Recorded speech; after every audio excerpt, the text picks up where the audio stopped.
তোর এক জিনিস দই গুষ্টি মারি, এ দই তোর গালে দই যাবে না, তোর গালে তো দই যাবে না, দই ঢাল পিরিছে ঢাল।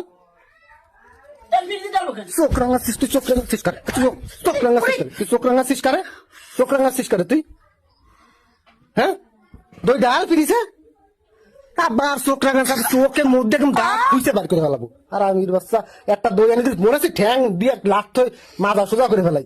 আনলাম ভালোবাসে একটা দই, তুই মারে দিবি, তুই খাবি, সবাই খুশিতে থাকবি। তোর মনের ভিতরে এত হিংসা অহংকার সবসময় জন্য।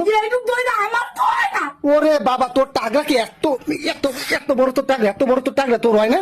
হ্যাঁ, তোর বাপ মা যখন এই জায়গায় আসে, তোর বাপ মারা দিয়ে এক মালসা দই দিয়ে দিস, আর আমার মার বেলায় তোর প্রতিনিয়ত এরকম ই কেন? ওঠ ওঠ তুই ওঠ, তোর আমার চোখের সামনে তুই দেখতেছিল, ওঠ ওঠ ওঠ ওঠ ওঠ ওঠ ওঠ ওঠ। আর আমি একটা দই নিয়ে আসলাম যে ফারুকের হোটেলের, তুই ভালোভাবে আমার মারে দিবি, তুই খাবি আমি খাবো, মনটা ভালো লাগবে। হ্যাঁ, কিছু একটা আনলে আগে নিজের টাগরায় রক্ষাত করে গেলা লাগে, টাগরাটা টাইনে একদম ছিঁড়ে ফেলাবো বাচ্চা।